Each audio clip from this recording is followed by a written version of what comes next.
রাজ্যে রেশন দোকানে বাংলা সহায়তা কেন্দ্র চালু করার জন্য প্রস্তাবের ফাইল পাঠানো হয়েছে নবান্নে।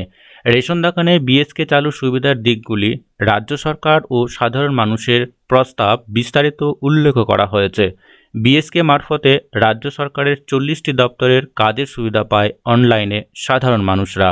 নতুন করে অন্তত 5 থেকে 6 হাজার রেশন দোকানে বিএসকে চালু করা যাবে। রাজ্য জুড়ে বর্তমানে 36টি বিএসকের সবগুলিই কিন্তু সরকার নিজে চালায়।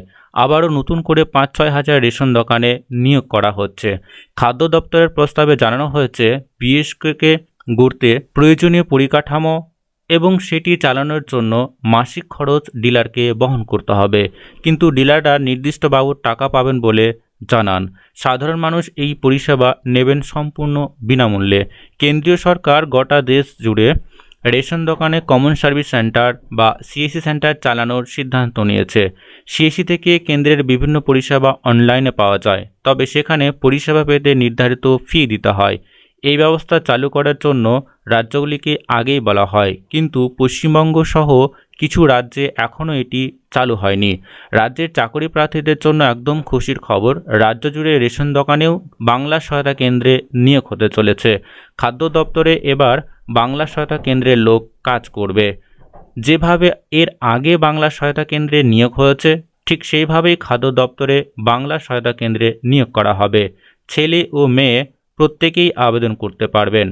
উদ্যোগটি ডিলারদের পক্ষে কতটা লাভজনক হবে তা নিয়ে সংশয় আছে। All India fair price shop dealer federation সংগঠনের সাধারণ সম্পাদক বিশম্বর বসু বলেন, আমরা চাই রেশন দোকানের মারফতে সিএসসি এবং বিএসকে দুটি পরিষেবা প্রদানের ব্যবস্থা করা হোক, কারণ কেন্দ্রীয় সরকার অনলাইন ব্যাংকিং এবং ডাকঘর সহ বিভিন্ন পরিষেবা প্রদানের ব্যবস্থা রয়েছে। তো বন্ধুরা, যে সমস্ত ভিএলই বন্ধুরা আপনারা রয়েছেন, আপনাদের জন্য কিন্তু খুব গুরুত্বপূর্ণ একটি আপডেট যে রাজ্যের সমস্ত রেশন দোকানে চালু হতে চলেছে বিএসকে সেন্টার বা বাংলা সহায়তা কেন্দ্র। সেখানে কিন্তু সম্পূর্ণ বিনামূল্যেই এই সমস্ত ধরনের পরিষেবাগুলো পাওয়া যাবে। তো বন্ধুরা, প্রত্যেকেই হয়তো আপনারা জানেন যে এই মুহূর্তে প্রত্যেকটা লোকেশনেই কিন্তু প্রচুর সিএসসি সেন্টার হয়েছে, বা এমন কিছু লোকেশন রয়েছে যে এক একটা লোকেশনে একের অধিক কিন্তু সিএসসি সেন্টার রয়েছে।